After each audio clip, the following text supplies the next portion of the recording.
علیکم ورحمۃ اللہ نحمدہ ونصلی علی رسولہ الکریم اما بعد فاعوذ باللہ من الشیطان الرجیم بسم اللہ الرحمن الرحیم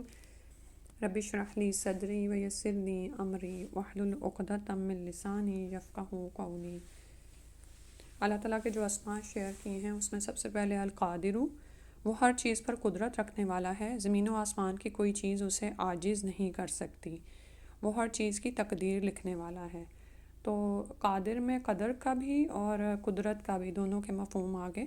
اور یہ کہ وہ ایسی قدرت رکھنے والا ہے کہ کوئی اس کو عاجز نہیں کر سکتا، یعنی عاجز کرنے کا مطلب ہوتا ہے کہ جو فیصلہ اللہ سبحانہ و تعالیٰ کر دیں کوئی اس میں کوئی تبدیلی نہیں لا سکتا، کوئی اس کے فیصلوں پر حاوی نہیں ہو سکتا، اور وہ ایسا القادر ہے کہ لوگوں کے فیصلوں کو بدلنے کی قدرت رکھتا ہے، ٹھیک ہے، اور ہر چیز کی تقدیر لکھنے والا ہے، تقادیر بھی اللہ سبحانہ و تعالیٰ ہی کی طرف سے لکھی گئی ہیں۔ اس کے بعد ہے القدیر، قادر ہی کے معنوں میں ہے، فرق یہ ہے کہ قدیر میں اللہ کی مدح و ثنا میں مبالغہ ہے، ٹھیک ہے، القادر اور پھر القدیر میں زیادہ مبالغہ ہے اللہ کی مدح و ثنا میں، اور ظاہر ہے قدرت ہی کا مفہوم ہے۔ المقتدر نیکسٹ اسم ہے، یہ اسم پاک اللہ تعالیٰ کی قدرت کے کمال اور انتہا پر دلالت کرتا ہے، یعنی ایبسولوٹ ہے اس کی قدرت، اور نیور اینڈنگ ہے، یعنی ہم اس کا اندازہ ہی نہیں کر سکتے کہ اللہ تعالیٰ کی قدرت کیا چیز ہے، صحیح ہے۔ دنیا میں آپ یہ دیکھیں کہ جب کوئی شخص بہت نیکی کے کام کر رہا ہوتا ہے تو ہم اس کی قدرت پہ حیران ہوتے ہیں کہ اللہ نے اس کو اتنی طاقت دیا، یا یہ کوئی شخص بدی میں بہت آگے جا رہا ہوتا ہے اور اس کے پاس ہر طرح کی قدرت ہوتی ہے، تو لیکن اللہ سبحانہ تعالیٰ کی قدرت المقتدر، جب اللہ کی قدرت کی بات آئے گی تو وہ ایبسولوٹ ہے، کوئی اس کا اندازہ کر ہی نہیں سکتا، اور وہ بے انتہا ہے۔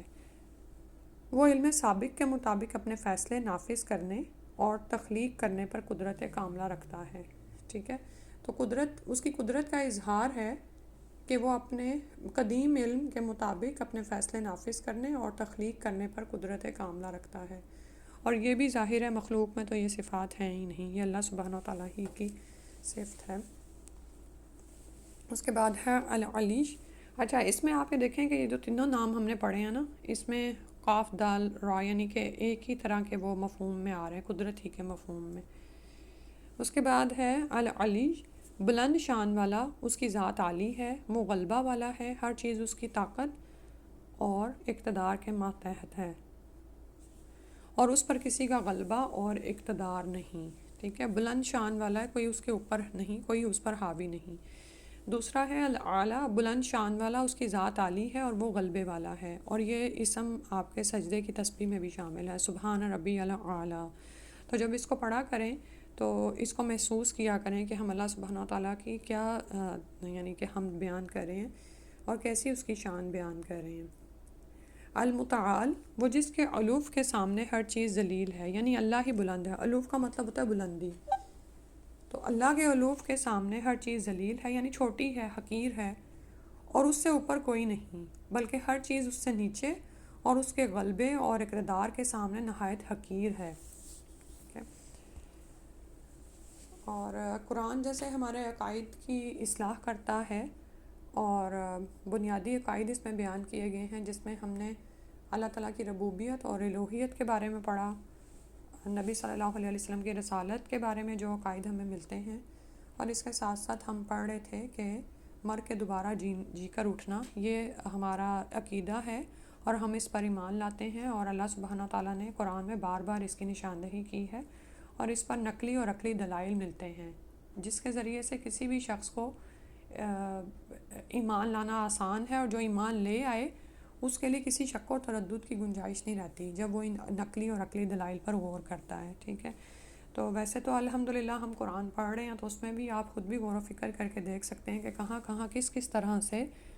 انسان کے عقائد کی اصلاح کی گئی ہے، اور پھر انسانی شخصیت کے حوالے سے بہت ساری چیزیں ہمارے سامنے آتی ہیں کہ انسانی نفسیات کس طرح سے سوچتی ہے، اور انبیاء کے ساتھ لوگوں نے کیا سلوک کیا، کیا سوالات ان کے ذہن میں آئے، اور اللہ سبحانہ تعالیٰ نے کس طرح ان کا جواب دیا۔ قرآن اس کی طرح بہترین رہنمائی کرتا ہے۔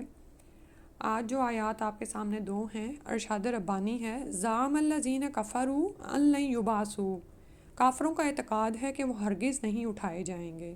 قل بلا وربی لتبعثن ثم لتنبؤن بما عملتم، آپ کہہ دیجئے ہاں کیوں نہیں، میرے رب کی قسم تم ضرور اٹھائے جاؤ گے، وربی رب کی قسم کھائی جا رہی ہے کہ ایسا تو ضرور ہوگا کہ تم اٹھائے جاؤ گے، پھر جو کچھ تم نے کیا ہے اس سے تمہیں آگاہ کیا جائے گا، خبردار کیا جائے گا، کہ بتایا جائے گا کہ تم کیا کر کے آئے۔ وَذَلِكَ عَلَى اللَّهِ يَسِيرٌ، اور یہ اللہ کے لیے آسان ہے۔ یعنی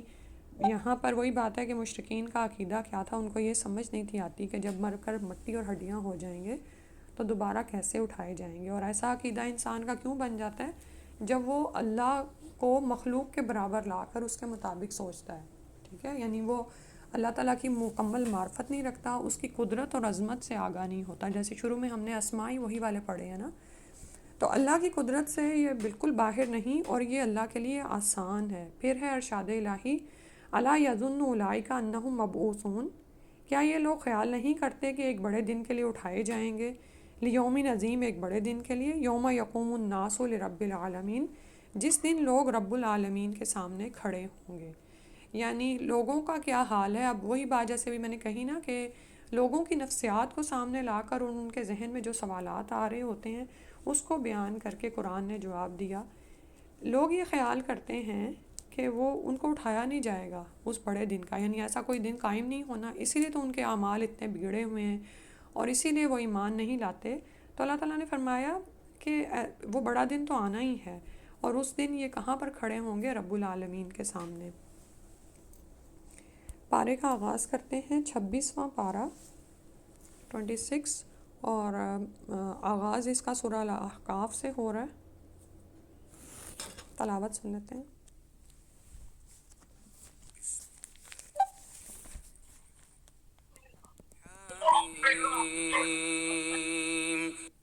تنزيل الكتاب من الله العزيز الحكيم ما خلقنا السماوات والأرض وما بينهما إلا بالحق وأجل مسمى والذين كفروا عما أنذروا معرضون۔ شروع اللہ کے نام سے جو نہایت مہربان بہت رحم کرنے والا ہے۔ حامیم، یہ کتاب اللہ غالب حکمت والے کی طرف سے نازل کی گئی ہے۔ ہم نے آسمانوں، زمین اور جو کچھ ان کے درمیان موجود ہے سب چیزوں کو حقیقی مصلحت کی بنا پر اور ایک مقررہ مدت تک کے لیے پیدا کیا ہے، اور جو کافر ہیں وہ اس چیز سے اعراض کر جاتے ہیں جس سے انہیں ڈرایا جاتا ہے۔ تو یہاں پر بھی دراصل بڑے دن کی طرف اشارہ آ رہا ہے کہ یہ جو نظام دنیا کا چل رہا ہے ایسے ہی نہیں چلتا رہے گا، بلکہ آسمانوں اور زمین اور جو کچھ بھی ان کے مابین ہے اس کو برحق پیدا کیا گیا ہے کسی حقیقی مصلحت اور مقصد کی بنا پر اور ایک مقررہ وقت تک کے لیے، جس کا اندازہ اللہ کے ہاں مقرر ہے۔ لیکن کافروں کا کیا حال ہے کہ وہ اس سے اعراض کرتے ہیں جس سے انہیں ڈرایا جا رہا ہے۔ آپ ان سے کہیے بھلا دیکھو اللہ کے سوا جنہیں تم پکارتے ہو مجھے دکھاؤ تو صحیح کہ زمین کی کیا چیز انہوں نے پیدا کی ہے، یا آسمانوں کی تخلیق میں ان کا کچھ حصہ ہے۔ اگر تم سچے ہو تو اس سے پہلے کی کوئی کتاب الہی یا علمی روایت میرے پاس لاؤ، اور اس شخص سے بڑھ کر اور کون گمراہ ہوگا جو اللہ کو چھوڑ کر انہیں پکارتا ہے، جو قیامت تک اسے جواب نہیں دے سکتے بلکہ وہ ان کی پکار سے ہی بے خبر ہیں۔ تو اللہ کو چھوڑ کر جن لوگوں کو بھی پکارا جاتا ہے، یعنی جن بھی معبودان باطل کو پکارا جاتا ہے، ان کو پکارے جانے کی ان لوگوں کے پاس نہ تو کوئی کتاب ہے، یعنی کوئی نقلی دلیل نہیں ان کے پاس آئی، اور نہ ہی کوئی ایسا اثر ہے جو بڑے بوڑھوں سے چلتا آ رہا ہو، سوائے یہ کہ وہ کہتے تھے کہ ہم نے اپنے باپ دادوں کو یہی کرتے پایا تو ہم اسی پر چل رہے ہیں، اور یہ کوئی لاجیکل بات تو نہیں ہے، ٹھیک ہے۔ تو اللہ تعالیٰ نے فرمایا کہ اس شخص سے بڑھ کر ظالم کون، بڑھ کر اور گمراہ کون ہوگا جو اللہ کو چھوڑ کر انہیں پکارتا ہے، جو قیامت تک اسے جواب نہیں دے سکتے بلکہ وہ ان کی پکار سے ہی بے خبر ہیں، اور جب لوگ اکٹھے کیے جائیں گے تو وہ ان کے دشمن بن جائیں گے اور ان کی عبادت کا انکار کر دیں گے، اور جب ان پر ہماری واضح آیات پڑھی جاتی ہیں تو کافر اس حق کے بارے میں جو ان کے پاس آ چکا ہے کہتے ہیں کہ یہ تو صریح جادو ہے، یعنی حق بات کو جادو قرار دیتے، یا یہ کہہ دیتے ہیں کہ یہ خود ہی اسے بنا لایا ہے۔ آپ ان سے کہیے اگر میں نے خود بنا لیا ہے تو تم مجھے اللہ کی گرفت سے بچانے کی کچھ بھی طاقت نہیں رکھتے، جن باتوں میں تم لگے ہوئے ہو اللہ انہیں خوب جانتا ہے، میرے اور تمہارے درمیان وہی گواہی دینے کے لیے کافی ہے، اور وہ بخش دینے والا اور رحم کرنے والا ہے۔ آپ ان سے کہیے کہ میں کوئی نرالا رسول نہیں ہوں، یعنی کوئی انوکھا تو نہیں ہوں، کوئی نیا تو نہیں ہوں، میں یہ بھی نہیں جانتا کہ مجھ سے کیا سلوک کیا جائے گا اور تم سے کیا، میں تو اسی چیز کی پیروی کرتا ہوں جو میری طرف وحی کی جاتی ہے، اور میں تو محض ایک واضح طور پر ڈرانے والا ہوں۔ آپ ان سے کہیے بھلا دیکھو اگر یہ قرآن اللہ کی طرف سے ہو اور تم نے اس کا انکار کر دیا اور بنی اسرائیل میں سے ایک گواہ نے ایسی گواہی بھی دے دی، چنانچہ وہ تو ایمان لے آیا اور تم اکڑ بیٹھے، تو تمہارا انجام کیا ہوگا؟ بلا شبہ اللہ تعالیٰ ایسے ظالموں کو ہدایت نہیں دیا کرتا۔ اور کافر ایمان لانے والوں سے کہتے ہیں کہ اگر یہ دین کوئی اچھی چیز ہوتا تو یہ ایمان والے اسے قبول کرنے میں ہم سے سبقت نہ لے جاتے، یعنی اس طرح کی باتیں کرتے کہ اگر اس دین میں کوئی بھلائی ہوتی تو ہم ان سے پہلے قبول کر لیتے، اور چونکہ انہوں نے اس قرآن سے ہدایت نہیں پائی لہٰذا آپ یہ ضرور کہیں گے کہ یہ تو پرانا جھوٹ ہے۔ حالانکہ اس سے پہلے موسیٰ کی کتاب توریت جو رہنما اور رحمت تھی موجود تھی، اور یہ کتاب قرآن بھی اس کی تصدیق کرنے والی ہے جو عربی زبان میں ہے، تاکہ ظالموں کو متنبہ کرے اور نیک عمل کرنے والوں کو بشارت دے۔ یقیناً جن لوگوں نے کہا کہ ہمارا رب اللہ ہے پھر اس پر ڈٹ گئے، انہیں نہ کوئی خوف ہوگا اور نہ وہ غمگین ہوں گے۔ اللہ سبحانہ تعالیٰ ہمیں بھی یہ کیفیت عطا فرما دے کہ جب آپ ایمان لے آئیں تو اس پر ثابت قدم ہو جائیں۔ آپ کا شرع صدر ایسا ہونا چاہیے کہ اب آپ کو وہاں سے کوئی ڈگمگائے نہیں، لوگوں کے عقائد آپ کو پریشان اور بے چین نہ کریں، تو کیونکہ کیا ہوگا کہ نہ تو کوئی خوف ہے اور نہ ہی حزن ہے۔ تو مومن اسی کیفیت میں ہوتا ہے کہ وہ چاہے اس پر کتنی بھی آزمائشیں آئیں لیکن اس کا دل مطمئن اور پرسکون ہوتا ہے۔ یہی لوگ اہل جنت ہیں جو اس میں ہمیشہ رہیں گے، یہ ان کے اعمال کا بدلہ ہے جو وہ کرتے رہے۔ ہم نے انسان کو حکم دیا کہ وہ اپنے والدین سے اچھا سلوک کرے۔ اس کی ماں نے مشقت اٹھا کر اسے پیٹ میں رکھا اور مشقت اٹھا کر ہی جنا۔ اس کے حمل اور دودھ چھڑانے میں 30 ماہ لگ گئے، یہاں تک کہ وہ اپنی بھرپور جوانی کو پہنچا اور 40 سال کا ہو گیا، تو اس نے کہا میرے رب مجھے توفیق دے کہ میں تیرے اس احسان کا شکر ادا کروں جو تو نے مجھ پر اور میرے والدین پر کیا ہے، اور یہ بھی کہ میں ایسے اچھے عمل کروں جو تجھے پسند ہوں، اور میری خاطر میری اولاد کی اصلاح کر، میں تیرے حضور توبہ کرتا ہوں اور بلا شبہ میں فرما بردار ہوں۔ تو یہاں پر جو بات بتائی جا رہی ہے ایک تو یہ کہ انسان اپنے والدین کا احسان اس طرح سے ادا کرے کہ یہ اس دعا کو خاص طور پر جب آپ 40 کی عمر کو پہنچ جائیں تو اپنی دعاؤں میں شامل کر لیں، ٹھیک ہے۔ اور الحمدللہ ہوتا بھی ہے کہ جب انسان اس ایمان کو دیکھتا ہے جو اللہ سبحانہ تعالیٰ نے ہمیں عطا کیا ہے، اور پھر ہم نے اپنے والدین کو اگر دیکھیں کہ اللہ سبحانہ تعالیٰ نے کیسے ان پر انعام کیا، وَأَنْ عَمَلَ صَالِحًا تَرْضَاهُ، تو انسان دعا کرتا ہے کہ یا اللہ میں ایسے اعمال کروں کہ جن سے تو راضی ہو اور میری اولاد کی بھی اصلاح کر دے، بے شک میں تیری طرف رجوع کرتا ہوں اور بے شک میں مسلمانوں میں سے ہوں۔ اور اسی طرح سے یہاں سے ایک سائنسی جو رول ہے وہ بھی پتہ چل رہا ہے کہ حملت امہ کرہن 30 شہرا، تو 2 سال رضاعت کی عمر ہو گئی اور 6 ماہ یہاں پر جو ان سے ٹوٹل 30 ماہ ہو رہے ہیں، تو 6 ماہ جو ہیں وہ آپ کو سائنس اب بتاتی ہے کہ اتنی کم عمر کا حمل ہو سکتا ہے۔ یہی لوگ ہیں جن کے بہترین اعمال کو ہم قبول کرتے اور ان کی برائیوں سے درگزر کر جاتے ہیں، یہ اہل جنت میں شامل ہیں۔ اللہ کا وعدہ سچا ہے جو ان سے کیا جاتا ہے۔ اور جس شخص نے اپنے والدین سے کہا تف ہو تم پر، تم مجھے اس بات سے ڈراتے ہو کہ میں زندہ کر کے زمین سے نکالا جاؤں گا، حالانکہ مجھ سے پہلے بہت سی نسلیں گزر چکی ہیں اور ان میں سے کوئی بھی جی کر نہیں اٹھا، اور وہ دونوں اللہ کی دہائی دے کر اسے کہتے تیرا ستیہ ناس، ہماری بات مان جا کیونکہ اللہ کا وعدہ سچا ہے، تو وہ کہتا ہے کہ یہ تو بس پہلے لوگوں کی داستانیں ہیں۔ تو زمین پر بارہا ایسا ہوتا ہے کہ جیسے آپ دیکھیں مشرکین مکہ میں تو بہت سارے ایسے تھے نا کہ جب ہدایت آئی تو کچھ تو ایمان لائے اور کچھ نہیں لائے، اور آپس میں والدین کے ساتھ ہی یہ معاملہ ہو گیا کہ اگر والدین ایمان لائے تو بچے نہیں لائے، یا بچے لائے تو ایمان نہیں لائے۔ تو ایک تو وہ شخص ہے نا جو کہ اللہ کے حضور ان نعمتوں کا شکر ادا کرتا ہے جو اللہ نے اس پر کی اور اس کے والدین پر، اور ایک یہ شخص ہے جو کہ ایمان کی طرف نہیں آتا بلکہ والدین کو اف کہہ رہا ہے، اور اف بھی صرف 2 حرفی کرنا ہے لیکن اس کو بھی کہنے سے روکا گیا ہے، اور اس کو شک یہی تھا کہ میں زندہ کر کے اٹھایا جاؤں گا، اور وہ دونوں اللہ کی دہائی دے کر اس کو کہتے ہیں کہ ویلا کا آمن کہ تو ایمان لے آ۔ لیکن دوسری طرف وہی بات بتائی گئی ہے کہ جو ماننے والے نہیں ہوتے پھر وہ دلیلیں اور حجتیں تو بہت نکال لیتے ہیں، تو فَيَقُولُ مَا هَٰذَا إِلَّا أَسَاطِيرُ الْأَوَّلِينَ، تو وہ یہی کہتا کہ یہ تو پہلوں کی کہانیاں ہیں، یعنی پہلے بھی ایسی باتیں کی جا چکی۔ یہی لوگ ہیں جن پر جنوں اور انسانوں کی ان سے پہلے کی جماعتوں سمیت اللہ کا عذاب کا قول صادق آتا ہے، بلا شبہ یہی لوگ خسارہ اٹھانے والے ہیں۔ یعنی اب ایسے عقائد رکھنے والے یہ جان لیں کہ پھر ان کا انجام کیا ہے، ہمیشہ کا خسارہ ہے اور وہ جہنم میں ڈالے جائیں گے۔ ان دونوں قسموں کے لوگوں میں سے ہر ایک کے ان کے اعمال کے لحاظ سے درجے ہوں گے، تاکہ اللہ تعالیٰ ان کے اعمال کا پورا پورا بدلہ دے اور ان پر ظلم نہیں کیا جائے گا۔ تو جیسے جنت کے درجات ہیں، اسی طرح جہنم کے درکات ہیں، یعنی نیچے کو جاتے ہیں، اور اس میں آپ جانتے ہیں نا کہ منافقین سب سے نچلی گہرائیوں میں ہوں گے۔ تو ایمان لا کر پھر کیا ہے کہ جتنا زیادہ آپ درجہ اوپر چڑھتے چلے جائیں اتنا ہی بلند درجات کو پہنچ جائیں گے، اور اللہ سبحانہ تعالیٰ پورے پورے اعمال کا بدلہ دے دیں گے اور ظلم نہیں کیا جائے گا اس دن۔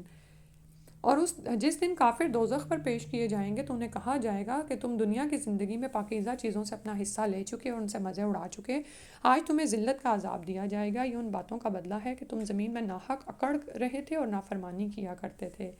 اور ان کفار مکہ سے قوم ہاد کے بھائی ہود علیہ السلام کا ذکر کیجیے، جب اس نے احقاف میں اپنی قوم کو برے انجام سے ڈرایا، جبکہ ہود علیہ السلام سے پہلے بھی انہیں ڈرانے والے آئے اور اس کے بعد بھی آتے رہے، اور کہا کہ اللہ کے سوا کسی کی عبادت نہ کرنا، بلا شبہ میں تمہیں ایک بڑے دن کے عذاب سے ڈراتا ہوں۔ وہ کہنے لگے کیا تم ہمارے پاس اس لیے آئے ہو کہ ہمیں ہمارے معبودوں سے برگشتہ کرو؟ اگر تم سچے ہو تو جس عذاب کی ہمیں دھمکی دیتے ہو وہ لے آؤ۔ ہود علیہ السلام نے کہا اس کا علم تو اللہ ہی کے پاس ہے، یعنی عذاب کب آئے گا؟ میں تو تمہیں وہ پیغام پہنچا رہا ہوں جو مجھے دے کر بھیجا گیا ہے، مگر میں دیکھ رہا ہوں کہ تم نادان لوگ ہو، یعنی جہالت برت رہے ہو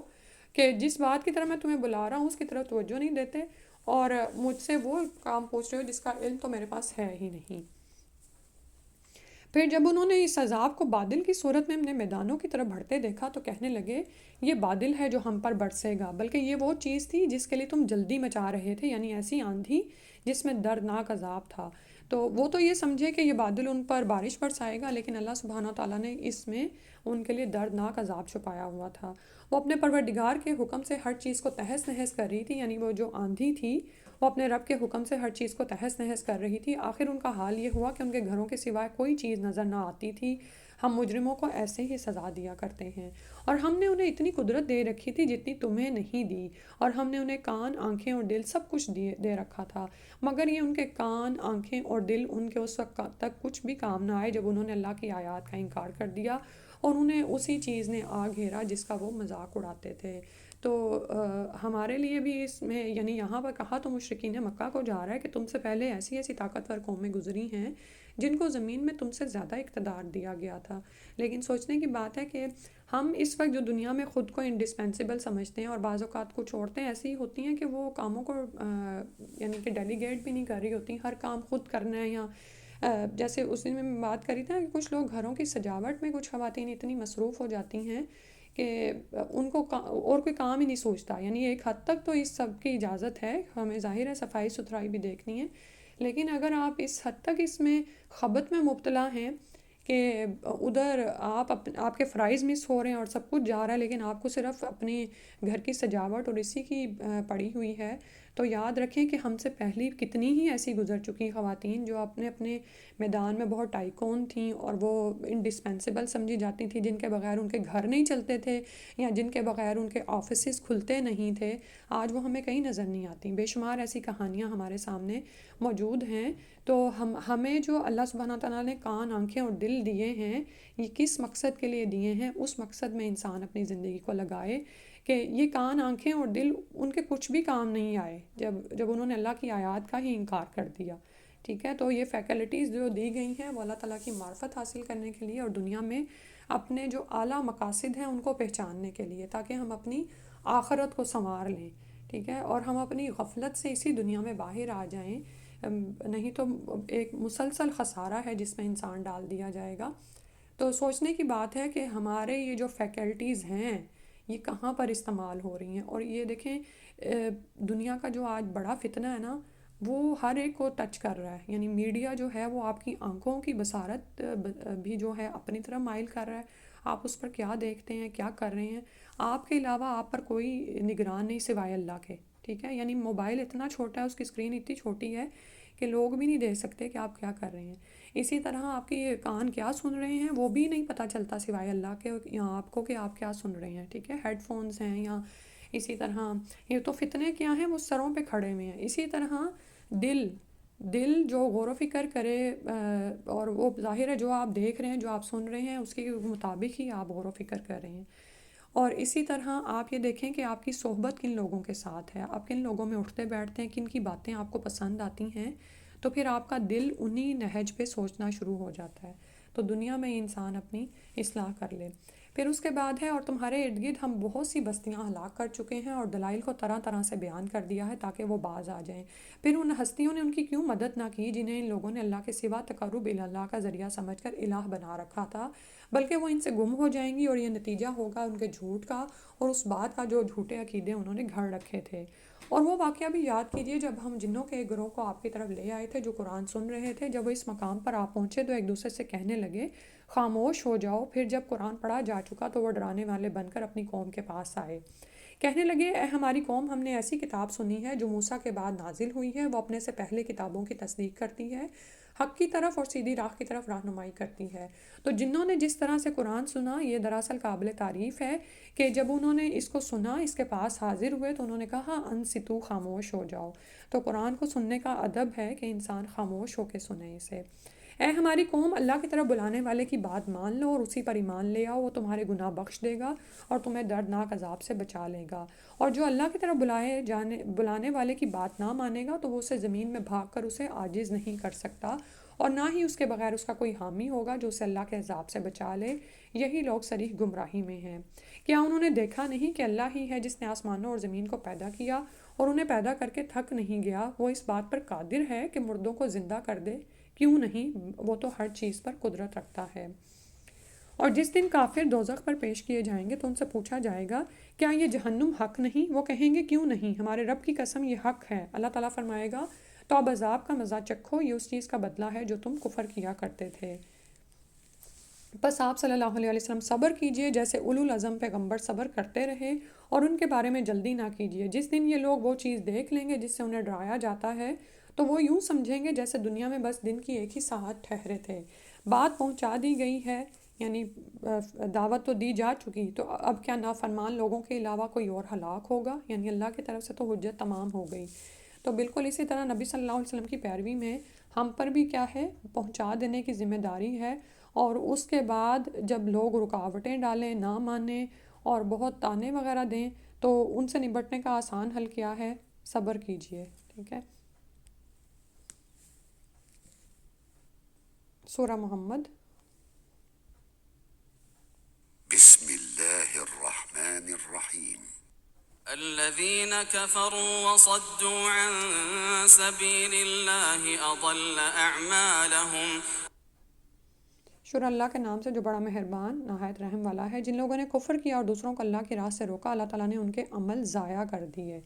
یعنی اگر انہوں نے کوئی اچھے کام بھی کیا یا کچھ بھی تھا وہ سب کچھ ضائع چلا گیا۔ اور جو لوگ ایمان لائے اور نیک عمل کیے اور جو کچھ محمد صلی اللہ علیہ وسلم پر نازل ہوا ہے اس پر ایمان لائے اور وہی ان کے رب کی طرف سے حق ہے، اللہ نے ان کی برائیاں دور کر دی اور ان کا حال درست کر دیا۔ تو ایمان کیا کرتا ہے؟ برائیوں کو ہٹا دیتا ہے اور انسان کی حالت سنوار دیتا ہے۔ یہ اس لیے کہ کافروں نے تو باطل کی پیروی کی اور ایمان والوں نے اس حق کی پیروی کی جو ان کے رب کی طرف سے نازل ہوا۔ اسی طرح اللہ لوگوں سے ان کی ٹھیک ٹھیک حالت بیان کر دیتا ہے۔ مسلمانوں، جب تمہاری کافروں سے مڑ بھیڑ ہو جائے، یعنی تم ان سے میدان جنگ میں لڑو تو ان کی گردیں اڑاؤ، یہاں تک کہ جب بے درے قتل کر چکو تو ان کی مشقیں کس کر انہیں قیدی بنا لو۔ پھر اس کے بعد یا تو ان پر احسان کرو یا تاوان لے کر چھوڑ دو، یہاں تک کہ لڑائی اپنے ہتھیار ڈال دے۔ تمہارے لیے یہی حکم ہے، اور اگر اللہ چاہتا تو خود بھی ان سے انتقام لے سکتا تھا، مگر یہ حکم اس لیے ہے تاکہ تمہیں ایک دوسرے کے ذریعے آزمائے، اور جو لوگ اللہ کی راہ میں قتل کیے گئے اللہ ان کے اعمال کو ہرگز ضائع نہیں کرے گا۔ تو یہاں پر جہاد کے کچھ اصول بتائے جا رہے ہیں کہ جس وقت آپ دعوت دین دے چکے ہیں اور بات جہاد تک جا پہنچے، یعنی لوگ نہ مانیں اور الٹا دین کی اشاعت کی راہ میں روڑے اٹکائیں، تو اس وقت پھر کیا ہے کہ جب آپ میدان جنگ میں ان سے سامنا کرو تو نہ تو بزدلی دکھاؤ اور نہ ہی کوئی کمپرومائز ہوگا،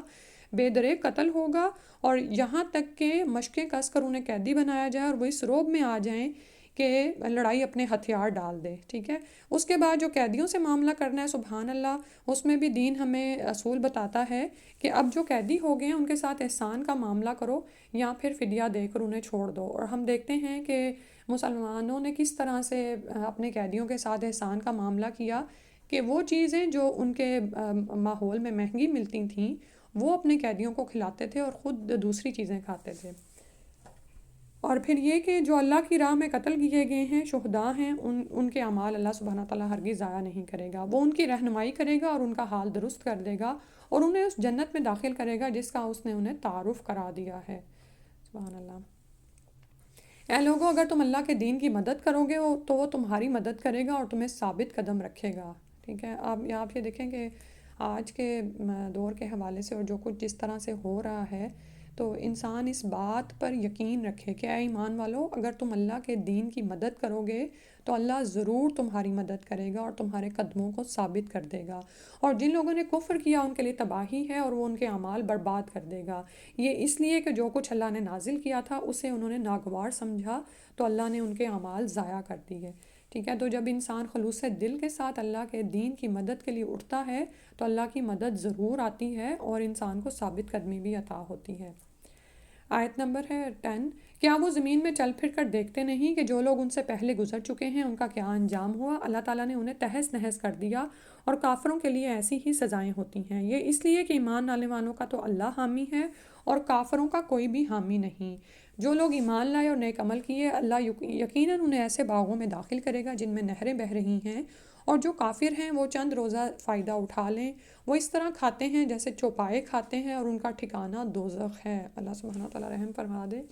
اور آپ یہ دیکھیں کہ کھانا پینا ایک ایسی چیز ہے نا کہ جس میں بے اعتدالی سے کیا ہوتا ہے کہ ایمان اور اعمال صالح میں بھی کمی آ رہی ہوتی ہے. ٹھیک ہے. اور جو کافر ہیں ان کے لیے تو زندگی بس زندگی ہی ہے اور وہ اور میرا خیال ہے وہ کھانے کے لیے ہی جیتے ہیں. تو اس طرح کھاتے ہیں جیسے مویشی کھاتے ہیں، اور لیکن ان کا انجام کیا ہے؟ دوزخ ہے. تو جب بھی انسان کو روزے میں ذرا برداشت کرنا پڑے، صبر کرنا پڑے، تو جنت کے ان اعلیٰ درجات کو یاد کر لیں جن کا وعدہ اللہ سبحانہ تعالیٰ نے ان لوگوں سے کیا ہے جو صبر کرتے ہیں.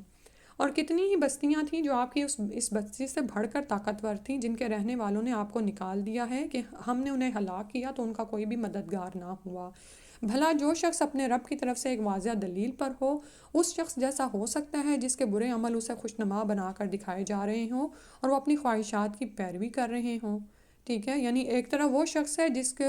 اللہ سبحانہ تعالیٰ نے نور ہدایت دیا اور اس کا اس پر شرع صدر ہو گیا، وہ اسی کی روشنی میں اپنی زندگی کے فیصلے کرتا ہے اور چلتا ہے. وہ اس شخص کے برابر ہرگز نہیں جس کا جو پڑا تو برے اعمال میں ہوا ہے لیکن وہ اس کے لیے مزین کر دیے گئے ہیں. وہ سمجھ رہا ہے کہ میں بڑے اچھے کام کر رہا ہوں اور وہ اپنی خواہشات کی پیروی میں پڑا ہوا ہے. جس جنت کا پرہیزگاروں سے وعدہ کیا گیا ہے اس کی شان یہ ہے کہ اس میں پانی کی نہریں ہیں جو کبھی باسی نہ ہوگا، اور دودھ کی نہریں ہیں جس کا مزہ کبھی نہ بدلے گا، اور شراب کی نہریں ہیں جو پینے والوں کے لیے لذیذ ہوگی، اور کچھ نہریں صاف شدہ شہد کی ہوں گی. نیز ان کے لیے ہر طرح کے پھل ہوں گے اور ان کے رب کی طرف سے مغفرت ہوگی. ایسا شخص کیا ان لوگوں کی طرح ہو سکتا ہے جو ہمیشہ آگ میں رہنے والے ہوں اور انہیں پینے کو کھولتا ہوا پانی دیا جائے جو ان کی آنتیں بھی کاٹ کر رکھتے. استغفر اللہ. اور ان میں سے کچھ ایسے ہیں یعنی منافقین جو آپ کی بات کان لگا کر سنتے ہیں، پھر جب تمہارے ہاں سے باہر جاتے ہیں تو ان لوگوں سے جنہیں علم دیا گیا ہے پوچھتے ہیں کہ ابھی ابھی اس نبی نے کیا کہا تھا. یہی لوگ ہیں جن کے دلوں پر اللہ نے مہر لگا دی ہے اور وہ اپنی خواہشوں کے پیچھے لگے ہوئے ہیں. اور جن لوگوں نے ہدایت پائی ہے اللہ ان کو اور زیادہ ہدایت دیتا ہے اور تقویٰ عطا کرتا ہے. کیا اب یہ لوگ بس قیامت کا انتظار کر رہے ہیں کہ وہ یکدم ان پر آ پڑے؟ اس کی نشانیاں تو آ چکی ہیں. جب قیامت آ جائے گی تو پھر ان کے لیے نصیحت قبول کرنے کا کون سا موقع باقی رہ جائے گا؟ تو آپ یہ دیکھیں کہ قیامت کی نشانیاں تو کب سے ظاہر ہو رہی ہیں، چھوٹی اور اس کے بعد بڑی بھی آتی چلی جائیں گی. اور ہمارے دور میں تو مزید ہم دیکھ رہے ہیں کہ کس طرح سے احادیث میں جو پیشین گوئیاں کی گئی ہیں وہ برحق ثابت ہو رہی ہیں. تو یہ سب کچھ تو ہوگا. اصل میں انسان سے کیا مطلوب ہے کہ وہ اپنی زندگی کو سنوار لے اور اپنے ایمان لا کر اپنے اعمال پر توجہ دے، کیونکہ جب یہ نشانیاں آ جائیں گی یا پھر کوئی بڑی نشانی ایسی ظاہر ہو جائے گی کہ جب توبہ کا ہی دروازہ بند ہو جائے گا اور عمل کی مہلت ختم ہو جائے گی تو ایمان لانے کا کوئی فائدہ نہیں ہوگا. اس وقت نصیحت قبول کرنے کا کوئی فائدہ نہیں ہوگا. بس آپ جان لیجئے کہ اللہ کے سوا کوئی الہ نہیں، اور اپنے لیے نیز مومن مردوں اور عورتوں کے لیے بھی گناہ کی معافی مانگیے، اور اللہ تمہارے چلنے پھرنے کے مقامات کو بھی جانتا ہے اور آخری ٹھکانے کو بھی. اور جو لوگ ایمان لائے ہیں وہ کہتے ہیں کہ جنگ سے متعلق کوئی صورت نازل نہیں ہوتی. پھر جب ایسی محکم صورت نازل کی گئی جس میں جنگ کا ذکر تھا تو آپ نے دیکھا کہ جن لوگوں کے دلوں میں نفاق کا مرض ہے وہ آپ کی طرف یوں دیکھتے ہیں جیسے کسی شخص پر موت کا دورہ پڑ رہا ہو. ایسے لوگوں کے لیے ہلاکت ہے. یعنی پہلے تو کہتے کہ اور یہ خاص طور پر ان لوگوں کی بات ہو رہی نا کہ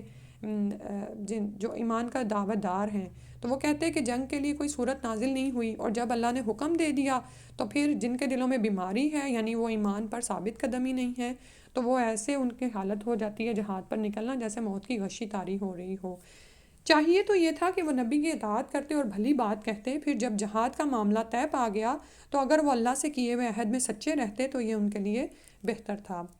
پھر اے منافقو، تم لوگوں سے کیا بعید ہے کہ اگر تم حاکم ہو جاؤ تو زمین پر فساد کرنے لگو اور قطع رحمی کرنے لگو۔ یعنی منافقوں کا تو یہ حال ہے کہ اگر ان کے ہاتھ میں حکومتیں آ جائیں تو زمین پہ فساد برپا کریں اور قطع رحمی یعنی رشتوں کو ہی کاٹنے لگیں۔ یہی لوگ ہیں جن پر اللہ نے لعنت کی، انہیں بہرا کر دیا اور ان کی آنکھوں کو اندھا کر دیا۔ کیا یہ لوگ قرآن میں غور نہیں کرتے، یا ان لوگوں کے دلوں پر قفل چڑھے ہوئے ہیں، یعنی تالے پڑ گئے ہیں کہ انہیں کوئی بات ہی سمجھ نہیں آتی؟ جن لوگوں پر ہدایت واضح ہو چکی پھر اس کے بعد وہ الٹے پاؤں پھر گئے، شیطان نے ان کے کرتوتوں کو خوشنما کر کے انہیں دکھایا اور انہیں تادیر زندہ رہنے کی آرزو دلائی، یعنی ان کو لمبی لمبی امیدیں دلائیں۔ یہ اس لیے کہ ان منافقین نے ان لوگوں یعنی یہود سے کہا جو اللہ کے نازل کردہ دین کو ناپسند کرتے تھے کہ ہم تمہاری کچھ باتیں مان لیں گے، اور اللہ ان کے راز کی باتوں کو خوب جانتا ہے۔ پھر اس وقت ان کا کیا حال ہوگا جب فرشتے ان کی روح قبض کریں گے تو ان کے چہروں اور پشتوں پر مار رہے ہوں گے۔ یہ اس لیے کہ وہ ایسی بات کے پیچھے لگ گئے جس نے اللہ کو ناراض کر دیا اور اس کی رضا کی راہ اختیار کرنا پسند نہ کیا، تو اللہ نے ان کے سب اعمال ضائع کر دیے۔ تو منافقین ہمارے ارد گرد بھی موجود ہوتے ہیں، ٹھیک ہے، وہ بعض اوقات مسلمانوں میں سے ہی ہوتے ہیں۔ اول تو یہ کہ اپنے اندر دیکھنا چاہیے کہ منافقت تو نہیں ہے، اس کو ہر وقت صاف کرتے رہنے کی ضرورت ہے، ایمان کو تازہ کرتے رہنے کی ضرورت ہے، اور اگر آپ کے ارد گرد منافقین ہیں تو اللہ سے وہ بصیرت مانگنے کی ضرورت ہے کہ آپ کو ان کی چالوں کی سمجھ آ جائے تاکہ وہ آپ کو بھی بہکا نہ دیں۔ کیونکہ آپ یہ دیکھیں کہ زبان سے خالی کہہ دینا کہ ہم ایمان لے آئے کافی نہیں ہے، کیونکہ ان کے اعمال ایسے ہیں اور ان کی حرکتیں ایسی ہیں کہ جس نے اللہ کو ناراض کر دیا، اور اب ان کے سارے اعمال ضائع ہو گئے۔ جو بظاہر دیکھنے میں انہوں نے اچھے اعمال کیے تھے وہ بھی ضائع گئے۔ تو اپنے ایمان میں خلوص کو چیک کرتے رہا کریں۔ کیا سمجھ رکھا تھا ان لوگوں نے جن کے دلوں میں روگ ہے کہ اللہ ان کے کھوٹ کو ظاہر نہیں کرے گا، اور یقیناً اللہ ظاہر کر کے رہے گا سچے ایمان والوں کو اور ظاہر کر کے رہے گا منافقین کو بھی۔ تو آپ یہ دیکھیں کہ وقتاً فوقتاً زندگی میں ایسے امتحان سامنے آتے رہتے ہیں کہ اللہ تعالیٰ ہمارے لیے کچھ ایسی آزمائشیں کھڑی کرتے ہیں کہ ہمیں اندازہ ہو جاتا ہے کہ ہم ایمان پر ہیں یا منافقت پر ہیں، ٹھیک ہے۔ اور جیسے ابھی میں نے کہا نا کہ خاص طور پر ایسے لوگ جو آپ کے ارد گرد ہی ہیں اور منافق ہیں، ان سے بچنے کی بہت زیادہ ضرورت ہے اور بصیرت پیدا کرنے کی ضرورت ہے، کیونکہ ایسا نہ ہو یہ لوگ آپ کو اپنے ایمان سے ہلا دیں۔ اور اگر ہم چاہیں تو ایسے لوگ آپ کو دکھا دیں اور آپ انہیں ان کے چہروں سے خوب پہچان لیں گے، تاہم آپ انہیں ان کے انداز کلام سے ہی پہچان لیں گے، اور اللہ تم سب کے اعمال خوب جانتا ہے۔ ہم ضرور تمہیں آزمائیں گے یہاں تک کہ یہ معلوم کر لیں کہ تم میں سے کون مجاہد ہیں اور صابر کون، اور تمہارے احوال کی جانچ پڑتال کریں گے۔ بلا شبہ جن لوگوں نے کفر کیا اور اللہ کی راہ سے دوسروں کو روکتے رہے اور ان پر ہدایت واضح ہو جانے کے بعد رسول کی مخالفت کی، وہ اللہ کا کچھ بھی نہیں بگاڑ سکتے، اور اللہ ایسے لوگوں کے اعمال برباد کر دے گا۔ اے ایمان والو، اللہ کی اطاعت کرو اور اس کے رسول کی اطاعت کرو اور اپنے عملوں کو ضائع نہ کر لو۔ جن لوگوں نے کفر کیا اور دوسروں کو اللہ کی راہ سے روکا پھر اسی کفر کی حالت میں مر گئے، اللہ انہیں کبھی معاف نہیں کرے گا۔ بس تم سستی نہ دکھاؤ اور نہ دشمن سے صلح کی درخواست کرو، تم ہی غالب رہو گے، وَأَنْتُمُ الْأَعْلَوْنَ، اللہ تمہارے ساتھ ہے اور تمہارے اعمال سے کچھ بھی کمی نہ کرے گا، ٹھیک ہے۔ تو آپ یہ دیکھیں کہ اجتماعی طور پر بھی اس وقت بہت آزمائشیں ہیں اور انسان کا اپنا ایمان ڈگمگا رہا ہوتا ہے، اور ابھی دجال آیا نہیں ہے لیکن اس سے پہلے دھوکے کا بازار تو باہر خوب گرم ہے، کیا جھوٹ ہے کیا سچ ہے کچھ پتہ نہیں چلتا، بعض اوقات فیبریکیٹڈ ویڈیوز ہیں، اتنا وہ میڈیا واسٹ ہے کہ انسان کو خود پر کام کرنے کی ضرورت ہے، ٹھیک ہے، اپنے ایمان پر کام کرنے کی ضرورت ہے۔ ایسا نہ ہو کہ وہ اپنے ایمان والے بھائیوں کے خلاف ہی شکوک و شبہات میں ہو اور منافقین کی اس کو پہچان ہی نہ رہے، اور دوسری طرف انفرادی زندگی میں بھی اپنے ارد گرد ایسے دشمنوں کو پہچانیں، وہ آپ کی گہری دوستوں میں بھی ہو سکتے ہیں، وہ آپ کے اپنے گھر والوں میں سے بھی ہو سکتے ہیں جو آپ کو دین پر ثابت قدمی اختیار نہیں کرنے دے رہے، ٹھیک ہے، یا یہ کہ دین کو آپ کے سامنے ہلکا کر کے پیش کریں کہ ہاں بھئی اتنا ہی کافی ہے، اتنا دین بھی کیا اس میں آپ نے پڑھنا ہے، نعوذ باللہ من ذالک۔ تو اللہ تعالیٰ فرما رہے ہیں اے مسلمانوں سستی نہ دکھاؤ، نہ دشمن سے صلح کی درخواست کرو، ثابت قدم رہو، جمے رہو، تم ہی غالب ہو اور اللہ تمہارے ساتھ ہے اور تمہارے اعمال کو ہرگز ضائع نہیں کرے گا۔ یہ دنیا کی زندگی تو بس ایک کھیل اور تماشا ہے، تو انسان بہکتا کیوں ہے؟ یعنی اجتماعی طور پر بھی فتنوں میں کیوں پڑتا ہے اور انفرادی طور پر بھی کہ وہ دنیا کے کھیل تماشے میں جا پھنستا ہے۔ اور اگر تم ایمان لاؤ اور تقوی اختیار کرو تو اللہ تمہیں تمہارے اجر دے گا اور تم سے تمہارے اموال کا مطالبہ نہیں کرے گا۔ تو دنیا کی محبت ہمارے اندر رکھی گئی ہے کیونکہ اس کے سوا تو ہم گزارا نہیں کر سکتے نا، کہ اگر دیکھیں نا کہ اگر کھانے کی محبت نہ ہو یا تو انسان اٹھ کے کوئی جاب کیوں کرے، اسی طرح بچوں کی محبت نہ ہو تو اس کے لیے کوئی کام کیوں کریں، لیکن اس کو دیکھا کریں کہ یہ محبت آپ کے دین پر غالب نہ آ جائے، ٹھیک ہے، یعنی یہ پانی جو ہے کشتی کے اندر نہ آ جائے۔ تو دنیا کی زندگی کھیل اور تماشا ہے، اس میں دل نہیں لگانا بلکہ اس میں جو ہمارے لیے مقاصد متعین کیے گئے ہیں ان کو پورا کرنا ہے۔ اگر وہ تم سے تمہارے مال کا مطالبہ کرے پھر تم سے اس مطالبہ پر اصرار کرے تو تم بخل کرنے لگو اور وہ تمہارے دلوں کے کھوٹ ظاہر کر دے۔ سنو تم وہ لوگ ہو جنہیں اللہ کی راہ میں خرچ کرنے کی دعوت دی جاتی ہے، پھر تم میں سے کوئی بخل کرنے لگتا ہے، حالانکہ جو بخل کرتا ہے وہ اپنے آپ ہی سے بخل کرتا ہے اور اللہ تو بے نیاز ہے اور تم ہی اس کے محتاج ہو۔ اور اگر تم نہ مانو گے تو اللہ تعالیٰ تمہاری جگہ دوسرے لوگ لے آئے گا جو تم جیسے نہ ہوں گے، ٹھیک ہے۔ تو ایمان اور تقوی اس پر کام کرنا ہے، اللہ سبحانہ تعالیٰ ہمارے اجر بڑھا دیں گے انشاءاللہ۔ اور پھر یہ کہ اگر دنیا کی محبت دل میں بس جائے تو پھر جب دین کی طرف دعوت کے لیے بلایا جاتا ہے اور دین کی راہ میں خرچ کرنے کو کہا جاتا ہے نا، تو اس وقت ہمارے سامنے ہماری اپنی ضروریات غالب آ جاتی ہیں۔ اس کو بھی دیکھا کریں کہ ایمان کی حالت کیا ہے۔ اگلی سورہ ہے الفتح۔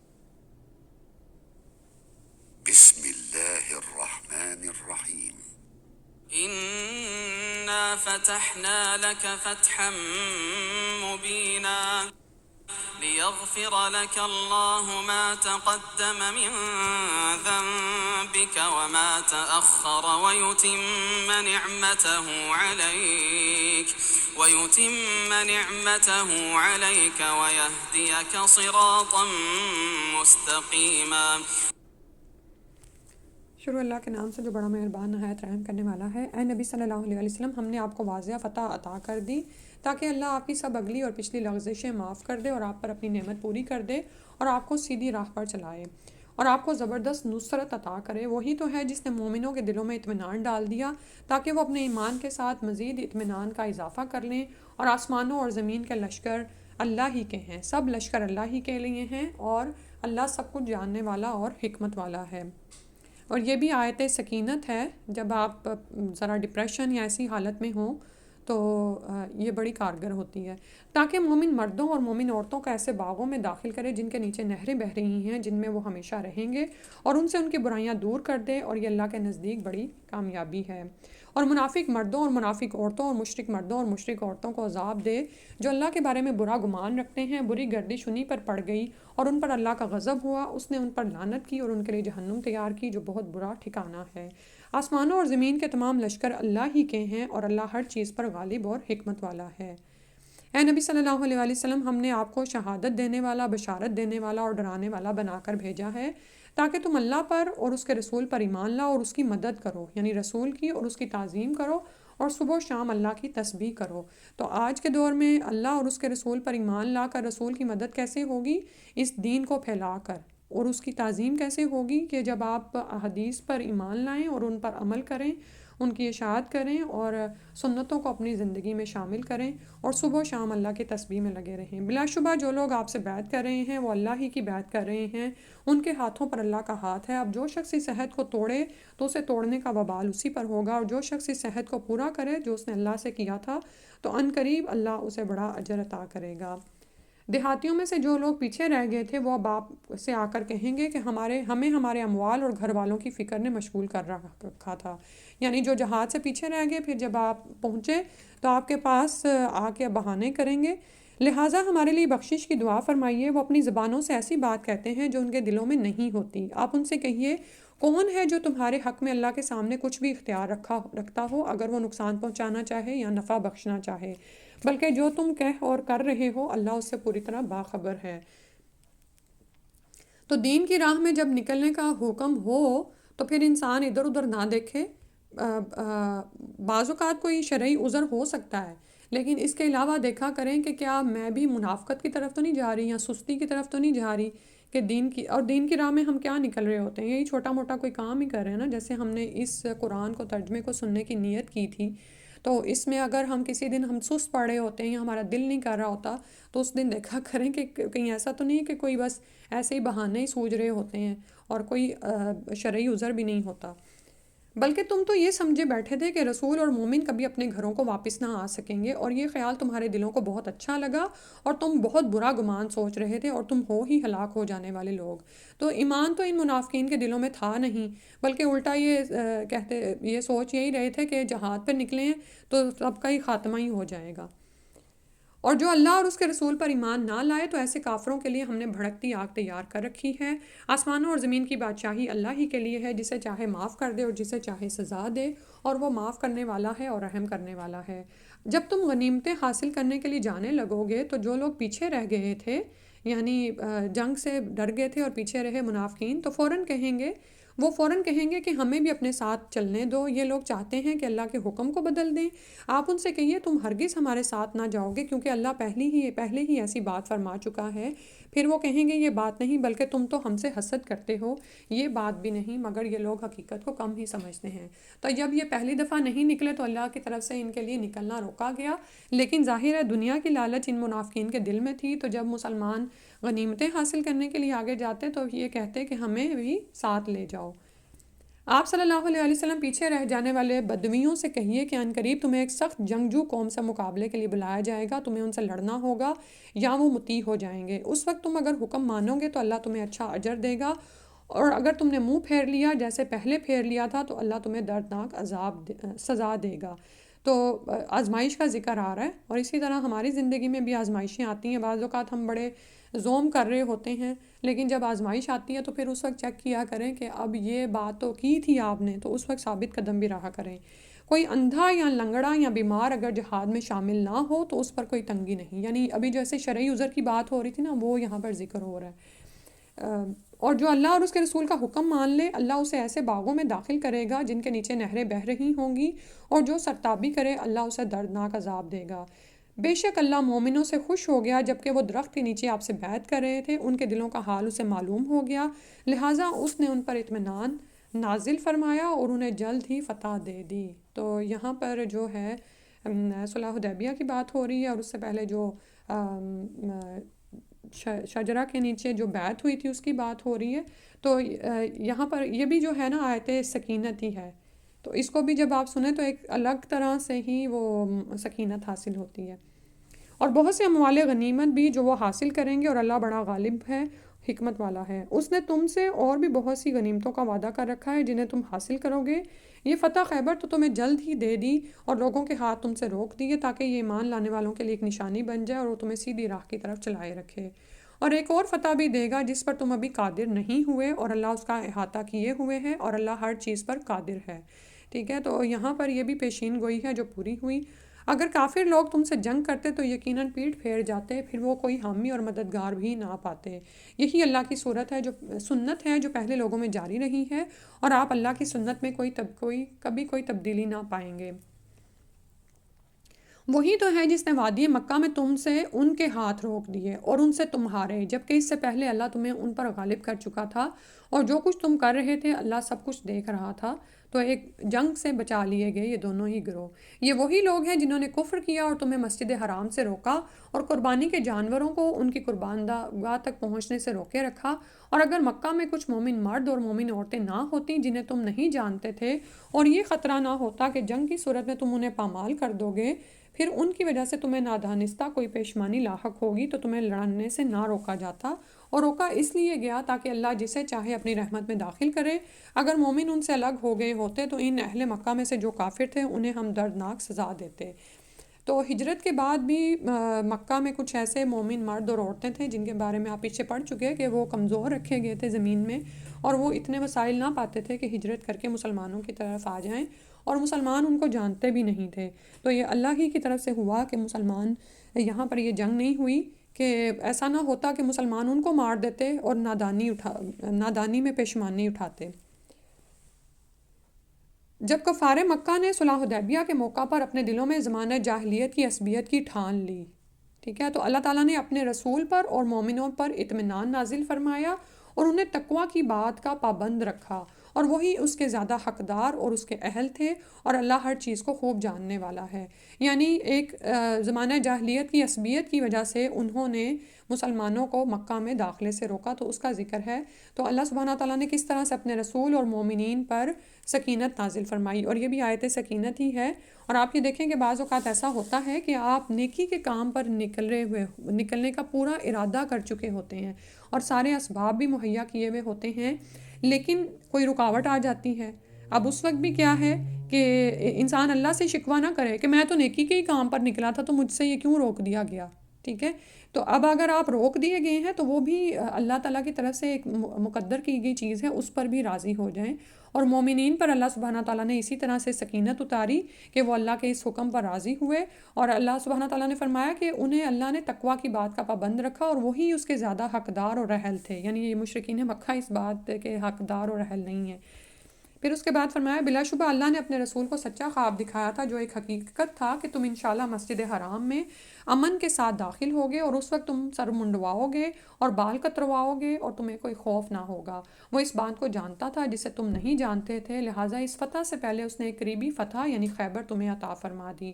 تو نبی صلی اللہ علیہ وسلم کا خواب سچا تھا کہ انہوں نے دیکھا کہ وہ صحابہ کے ساتھ عمرے پر جا رہے ہیں، لیکن یہ کب پورا ہونا تھا، یہ اللہ تعالیٰ کی حکمت تھی۔ تو اسی سال نہیں ہوا، اس سے اگلے سال پھر نبی صلی اللہ علیہ وسلم نے عمرۃ القضاء فرمایا۔ تو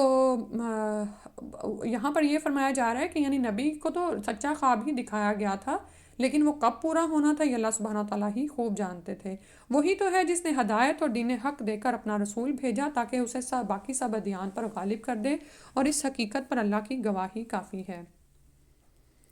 اور آپ یہ دیکھیں کہ یہاں پر جب مسلمان اللہ کے حکم سے ہی عمرے سے روکے گئے تو کتنی نئی چیزیں سامنے آئیں کہ وہ سفارت کاری ہوئی، پھر عثمان رضی اللہ عنہ کے شہید ہونے کی خبر اڑائی گئی، اور اس کے بعد بیعت رضوان ہوئی، اور بیعت رضوان کو اسلامی تاریخ کے دور میں بدر جیسا مقام حاصل ہے، کیونکہ یہ کوئی چھوٹی بیعت نہیں تھی جو اس وقت مسلمانوں نے لڑی تھی، وہ کی تھی نبی صلی اللہ علیہ وسلم کے ساتھ کہ ہم آپ کے ساتھ رہیں گے اپنی موت تک، اور عثمان رضی اللہ عنہ کی شہادت کے خون کا بدلہ لیں گے۔ تو کتنی ہی وہ چیزیں تھیں کہ اللہ سبحانہ تعالیٰ ان آزمائشوں میں ڈال کے مسلمانوں کو پھر مزید درجات کی طرف بڑھا رہے تھے۔ پھر اس کے بعد فرمایا محمد صلی اللہ علیہ وسلم اللہ کے رسول ہیں، اور جو لوگ آپ کے ساتھ ہیں وہ کافروں پر تو سخت مگر آپس میں رحم دل ہیں۔ تم جب دیکھو گے انہیں رکوع و سجود کرتے ہوئے اور اللہ کے فضل اور اس کی رضامندی کی تلاش کرتے ہوئے دیکھو گے، تو کثرت سجود کی وجہ سے ان کے پیشانیوں پر امتیازی نشان موجود ہیں۔ ان کی یہی صفت تورات میں بیان ہوئی ہے اور یہی انجیل میں ہے۔ جیسے ایک کھیتی ہو جس نے اپنی کونپل نکالی، پھر اسے مضبوط کیا، پھر وہ موٹی ہوئی اور اپنے تنے پر کھڑی ہو گئی، اس وقت کسانوں کو وہ خوش کرتی ہے تاکہ کافروں کو ان کی وجہ سے غصہ دلائے۔ اس گروہ کے لوگ جو ایمان لائے اور نیک عمل کیے، اللہ نے ان سے مغفرت اور بڑے اجر کا وعدہ فرمایا ہے۔ تو سبحان اللہ، قرآن کی صداقت کا ثبوت ہمیں یہاں سے بھی ملتا ہے کہ یہ مثال جو بیان ہوئی ہے یہ تورات اور انجیل میں بھی موجود ہے، اور یہ صحابہ کرام کی مثال ہے کہ کس طرح سے ایک کھیتی ہے جس نے اپنی کونپل نکالی، پھر وہ بڑی ہوئی، مضبوط ہوئی، موٹی ہوئی اور تنے پر کھڑی ہو گئی، اور پھر وہاں تک پہنچی کہ کامیابی اللہ سبحانہ تعالیٰ نے آنکھوں سے دکھائی۔ تو اور یہ جو ہمیں ورسز ہیں نا، یعنی تورات اور انجیل کی، یہ اس وقت بھی ملتی ہیں، سبحان اللہ۔ پھر اس کے بعد سورہ الحجرات۔ بسم اللہ الرحمن الرحیم۔ يا أيها الذين آمنوا لا تقدموا بين يدي الله ورسوله واتقوا الله إن الله سميع عليم۔ شروع اللہ کے نام سے جو بڑا مہربان نہایت رحم کرنے والا ہے۔ اے ایمان والو، اللہ اور اس کے رسول کے سامنے پیش قدمی نہ کرو، یعنی ان سے آگے نہ بڑھو، ان کی اطاعت میں نافرمانی نہ کرو، ان کے احکامات سے تجاوز نہ کرو، اور اللہ سے ڈرتے رہو، بلا شبہ اللہ تعالیٰ سب کچھ سننے والا جاننے والا ہے۔ اے ایمان والو، اپنی آوازیں نبی کی آواز سے بلند نہ کرو، اور نہ ہی اس کے سامنے اس طرح اونچی آواز سے بولو جیسے تم آپس میں ایک دوسرے سے بولتے ہو، ایسا نہ ہو کہ تمہارے اعمال برباد ہو جائیں اور تمہیں اس کی خبر بھی نہ ہو۔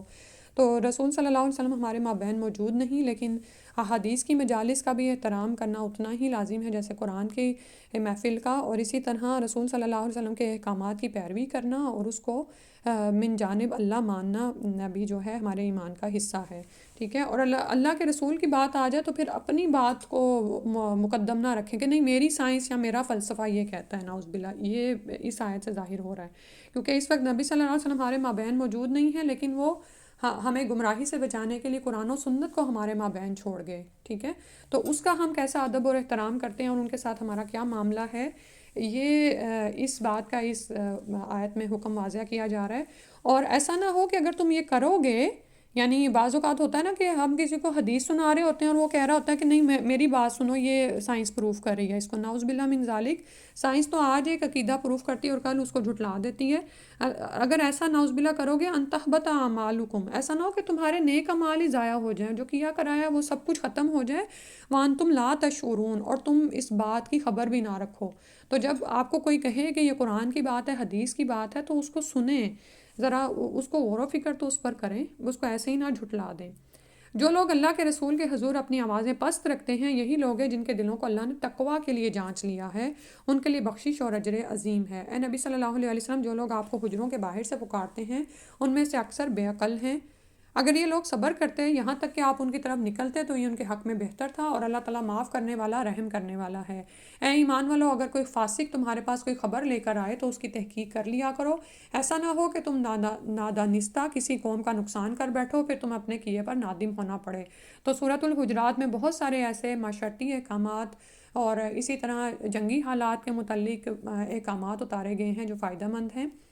پھر اس کے بعد فرمایا، اور خوب جان لو کہ تم میں اللہ کے رسول موجود ہیں، اگر اکثر معاملات میں وہ تمہاری باتیں مان لیا کرے تو تم مصیبت میں پڑ جاؤ، لیکن اللہ نے تمہیں ایمان کی محبت دی اور اس محبت کو تمہارے دلوں میں سجا دیا، اور کفر، عناد اور نافرمانی سے نفرت پیدا کر دی، ایسے ہی لوگ ہدایت یافتہ ہیں۔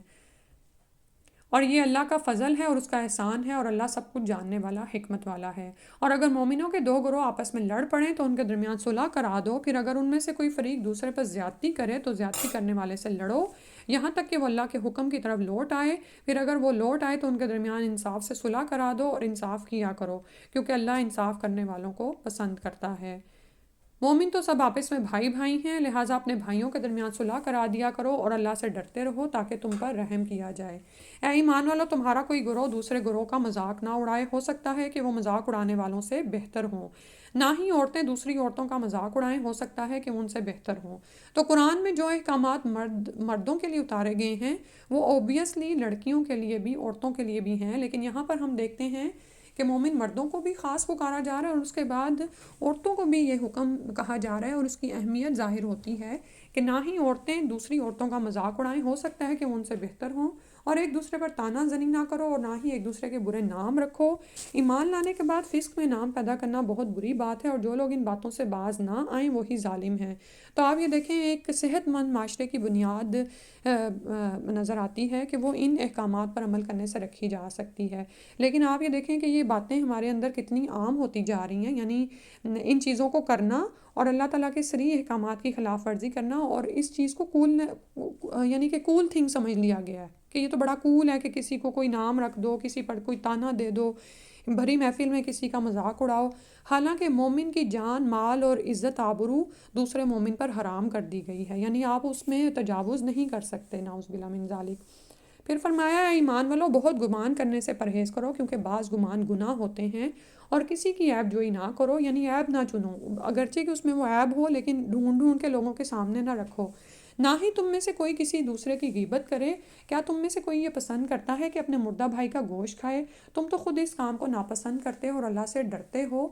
اللہ ہر وقت توبہ قبول کرنے والا، رحم کرنے والا ہے۔ تو غیبت کو یہاں پر حرام ہی ہے نا، کیونکہ یہ دیکھیں یہ ایسا ہے جیسے اپنے مردہ بھائی کا گوشت کھانا۔ اے لوگو، ہم نے تمہیں ایک مرد اور ایک عورت سے پیدا کیا اور تمہاری ذاتیں اور قبیلے اس لیے بنائے تاکہ تم ایک دوسرے کو پہچان سکو، ورنہ اللہ کے نزدیک سب سے زیادہ قابل عزت وہی ہے جو تم میں سب سے زیادہ پرہیزگار ہو، بلا شبہ اللہ سب کچھ جاننے والا اور باخبر ہے۔ تو انسان آپس میں ایک دوسرے کو تانا زنی یا اس طرح کے عیب جوئیاں کیوں کرتا ہے؟ کیونکہ وہ خود کو اس سے نسلی طور پر یا اپنے خاندانی شرافت کی وجہ سے بڑا سمجھ رہا ہوتا ہے۔ تو فرمایا گیا کہ یہ تو تمہارے درمیان اس لیے ہیں کہ تم ایک دوسرے کا تعارف حاصل کر سکو۔ یہ اس بات کی ضمانت نہیں ہے کہ جو اگر کسی اچھے نسب میں اٹھایا گیا یا اسے قدرت نے ہی ایسے گھر میں پیدا کر دیا تو یہ اللہ کے ہاں وہ سب سے زیادہ متقی نہیں ہو گیا، بلکہ متقی کون ہے، سب سے زیادہ قابل عزت کون ہے؟ جو اللہ کے ہاں سب سے زیادہ پرہیزگار ہے۔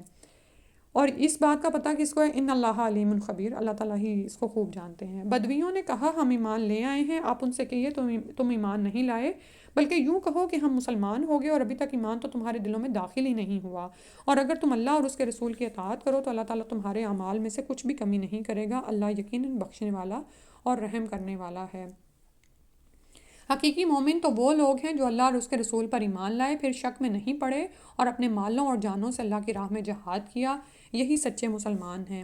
آپ ان بدویوں سے کہیے کیا تم اللہ کی دین کو اپنی دینداری جتلاتے ہو، یعنی اللہ پر احسان دھرتے ہو، حالانکہ اللہ آسمانوں اور زمین کی ہر چیز کو جانتا ہے اور وہ ہر چیز کو خوب جاننے والا ہے۔ وہ آپ پر یہ احسان دھرتے ہیں کہ وہ اسلام لے آئے، آپ ان سے کہیے اپنے اسلام لانے کا مجھے احسان نہ جتلاؤ، بلکہ اللہ نے تم پر احسان کیا ہے کہ تمہیں ایمان کی ہدایت دے دی، اگر فی الواقع تم اپنی بات میں سچے ہو۔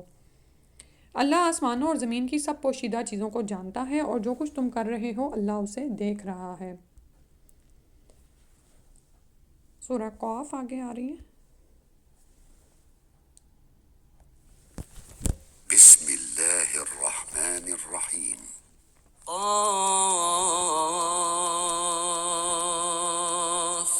والقرآن المجید۔ شروع اللہ کے نام سے جو بڑا مہربان نہایت رحم کرنے والا ہے۔ قاف، قسم ہے اس قرآن کی جو بڑی شان والا ہے، بلکہ یہ لوگ اس بات پر تعجب کرتے ہیں کہ انہی میں سے ایک ڈرانے والا ان کے پاس آیا ہے۔ چنانچہ کافروں نے کہا کہ یہ تو بڑی عجیب بات ہے، کیا جب ہم مر جائیں گے اور مٹی بن جائیں گے تو پھر دوبارہ اٹھائے جائیں گے؟ یہ واپسی تو عقل سے بعید ہے۔ نبی صلی اللہ علیہ وسلم اس کو عموماً اس سورہ کو خطبات میں پڑھا کرتے تھے، اور اگر کسی سے ہو سکے تو اس کو یاد کر لے اور اپنی نماز میں تلاوت میں شامل رکھے۔ یعنی کہ بہت ہی کہ عقائد ہیں جن کی ان میں اصلاح ہو رہی ہے۔ ہم جانتے ہیں کہ زمین ان کے مردہ اجسام میں سے کیا کچھ کم کرتی ہے، اور ہمارے پاس ایک کتاب ہے جس میں سب کچھ محفوظ ہے، بلکہ جب حق ان کے پاس آیا تو انہوں نے اسے جھٹلا دیا، چنانچہ یہ لوگ ایک الجھی ہوئی بات میں پڑ گئے، یعنی ایک ایسی بات میں جو ان کے بڑی الجھن میں مبتلا کیے ہوئے، شک میں ڈالے ہوئے ہے۔ تو کائنات کی نشانیوں کی طرف غور و فکر کرایا جا رہا ہے۔ کیا انہوں نے اپنے اوپر آسمان کی طرف نہیں دیکھا کہ ہم نے کس طرح اسے بنایا اور آراستہ کیا اور اس میں کوئی شگاف بھی نہیں، اور زمین کو ہم نے پھیلا دیا اور اس میں مضبوط پہاڑ رکھ دیے اور اس میں ہر طرح کی پربہار چیزیں اگائیں۔ ان چیزوں میں ہر رجوع کرنے والے بندے کے لیے بصیرت اور سبق حاصل کرنے کا سامان ہے، اور ہم نے آسمان سے برکت والا پانی نازل کیا جس سے ہم نے باغ اگائے اور اناج بھی جو کاٹا جاتا ہے، اور کھجوروں کے بلند و بالا درخت بھی جن پر تہ بتہ خوشے لگتے ہیں۔ یہ بندوں کے لیے رزق ہے، اور اس پانی سے ہم ایک مردہ زمین کو زندہ کر دیتے ہیں، تمہارا زمین سے دوبارہ نکلنا بھی اسی طرح ہوگا۔ ان لوگوں سے پہلے قوم نوح، قومیں والے اور سمود نے جھٹلایا، اور عاد اور فرعون اور قوم لوط نے بھی، اور بن کے رہنے والوں اور طبا کی قوم نے بھی، ہر ایک نے رسولوں کو جھٹلایا تو ان پر میرا وعدہ عذاب پورا ہو کر رہا۔ کیا ہم پہلی بار پیدا کرنے سے تھک گئے ہیں؟ بلکہ اصل بات یہ ہے کہ یہ لوگ اثر نو پیدائش کے متعلق شک میں پڑے ہوئے ہیں۔ اور ہم نے انسان کو پیدا کیا ہے، اور جو کچھ اس کے دل میں وسوسہ گزرتا ہے ہم تو اسے بھی جانتے ہیں، اور اس کے گلے کی رگ سے بھی زیادہ اس کے قریب ہیں، جبکہ دو فرشتے ضبط تحریر میں لانے والے اس کے دائیں اور بائیں بیٹھے سب کچھ ریکارڈ کرتے جاتے ہیں۔ یعنی اللہ سبحانہ تعالیٰ بھی ہمارے رگے جان سے قریب ہیں، اور دو فرشتے بھی ہر وقت ہم پر نگران ہیں دائیں بائیں، جو کہ سب کچھ ریکارڈ کر رہے ہیں۔ وہ کوئی بات منہ سے نہیں نکالتا مگر اس کے پاس ایک مستعد نگران موجود ہوتا ہے، یعنی اس کو نوٹ کرنے کے لیے، اور یہ حقیقت کھولنے کے لیے موت کی بے ہوشی آ پہنچی، یہی وہ بات ہے جس سے تو اے انسان گریز کرتا رہا۔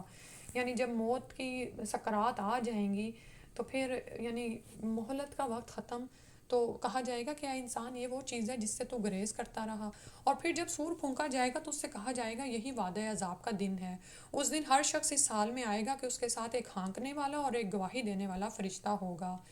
بلا شبہ تو اس دن سے غافل رہا، سو آج ہم نے تیری آنکھوں سے پردہ ہٹا دیا ہے اور آج تیری نگاہ خوب تیز ہے، حدید لوہے کی طرح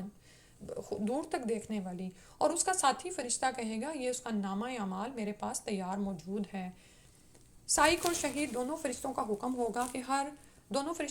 ہوگا کہ ہر سرکش کافر کو جہنم میں پھینک دو جو مال میں بخل کرنے والا، حد سے بڑھنے والا اور شک میں پڑا ہوا تھا، جس نے اللہ کے علاوہ کوئی اور الہ بھی بنا رکھا تھا، لہٰذا اسے سخت عذاب میں پھینک دو. اور اس کا ساتھی عرض کرے گا ہمارے رب، میں نے اسے سرکش نہیں بنایا تھا بلکہ یہ خود دور تک گمراہی میں پڑا ہوا تھا. اللہ تعالیٰ فرمائے گا ہم میرے ہاں جھگڑا مت کرو، میں تمہیں پہلے ہی اس وعید کی خبر دے چکا تھا، یعنی تمہاری طرف یہ ڈراوا آیا ہوا تھا. میرے ہاں بات بدلی نہیں جا سکتی اور میں بندوں کے لیے ظالم بھی نہیں، یعنی اللہ کی طرف سے تو حجت تمام ہو گئی. اس دن ہم جہنم سے پوچھیں گے کیا تو بھر گئی، تو وہ کہے گی کیا کچھ اور بھی ہے، استغفر اللہ. اور جنت کو پرہیزگاروں کے قریب کر دیا جائے گا تو وہ کچھ دور نہ ہوگی. یہ ہے وہ جس کا تم سے وعدہ کیا جاتا تھا. یہ ہر رجوع کرنے والے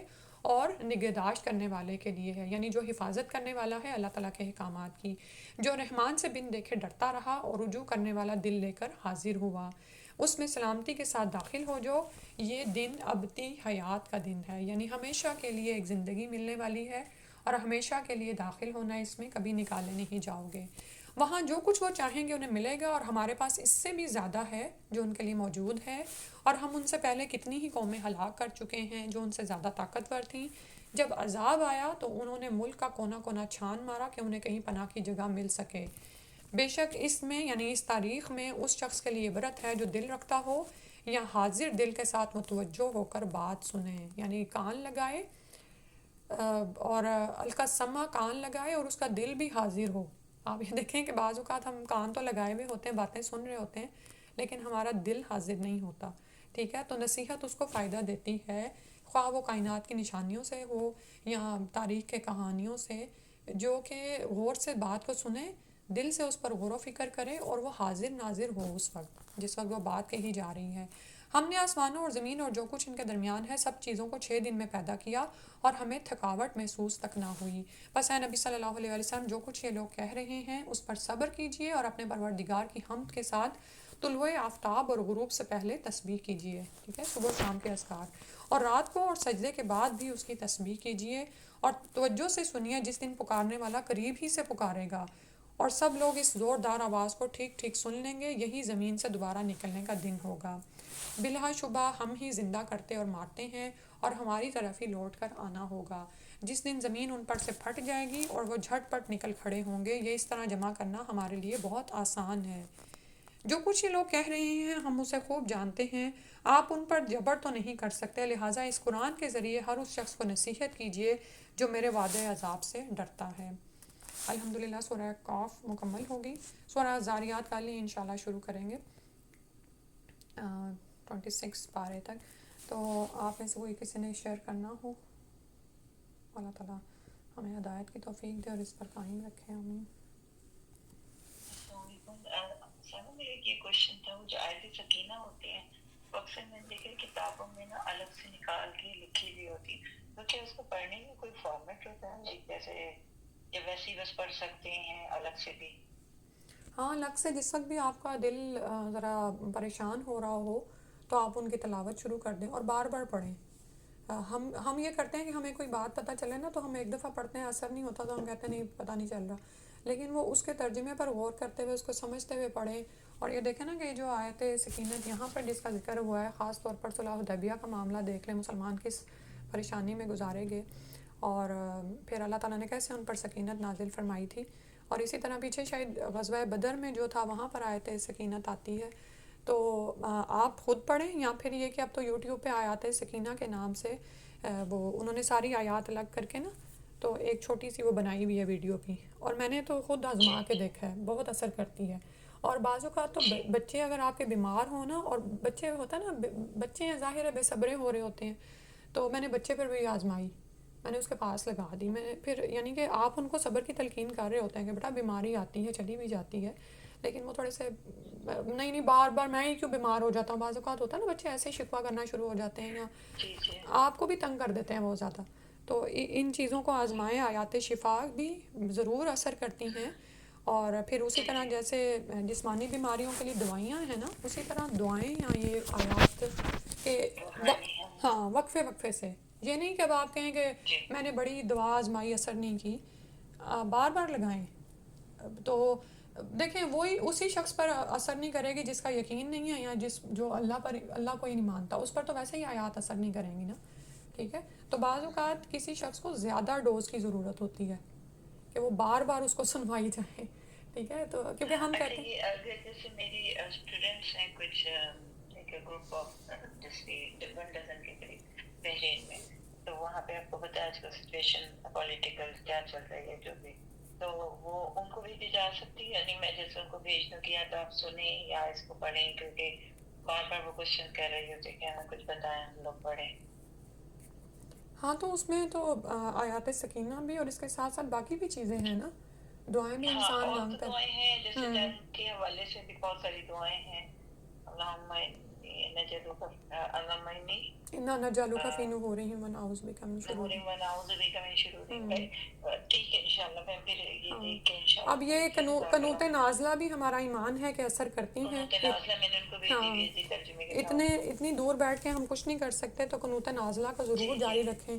اور اس کے علاوہ زرین ان حالات میں نا لوگوں کی کاؤنسلنگ کی بہت ضرورت ہے. ان کو بار بار جی دین سے جی جوڑنے کی کہ ان حالات میں پینک نہ ہوں، کیونکہ یہ تو وہ آزمائشیں ہیں نا جن کا ہمیں بتایا گیا ہے قرآن و حدیث میں کہ یہ آئیں گی سامنے. جی ٹھیک ہے. تو جیسی جیسی جی آزمائش ہر بندے کی زندگی میں مختلف طرح کی ہے نا. ہر بندے کا مختلف طرح سے امتحان ہو رہا ہے. اگر ہم میدان جنگ میں نہیں آزمائے جا رہے تو ہم پر کوئی اور چیز آئی ہوئی ہے جس کو پہچاننے کی ضرورت ہے، اس میں کامیاب ہونے کی انشاءاللہ. جزاک بس اللہ مجھے خیرا. میں ایک ہی چیز شیئر کرنے ہوگی آپ کی، جو ماشاء اللہ آج کا لیسن بہت اچھا تھا. یہ وہ ہماری ریلیٹیو فرینڈ ہے، تو مسجد میں آتی ہیں تراویح کے لیے. تو ان میں سے کل ایک جو تھی اس نے ایک بہت اچھی بات کی، اور یہ میرے خیال سے ہم مسلمس کے لیے بہت بڑا میسج ہے کہ اس نے کہا کہ جو دنیا کے حالات چل رہے ہیں تو ظاہر ہے ہم کتنے عرصے زندہ رہتے ہیں ہمیں نہیں پتا. مجھے تو اس بات کی خوشی ہے کہ اس سے پہلے ہم ایمان لے آئے. تو یہ ہمارے لیے میرے خیال سے بہت بڑا سبق تھا کہ ہم مسلمان اس جگہ پہ کھڑے ہو کے کیا اس طرح سوچتے ہیں کہ ہمارے لیے کتنی بڑی بات ہے کہ اللہ تعالیٰ نے ہمیں مسلمان گھروں میں پیدا کیا اور ہم ایمان کی حالت میں پیدا ہوئے. جی الحمدللہ. شکر اللہ کا. دعا پڑھ لیتے ہیں. سبحانک اللہم و بحمدک اشہد ان لا الہ الا انت استغفرک و اتوب الیک. السلام علیکم و رحمۃ اللہ.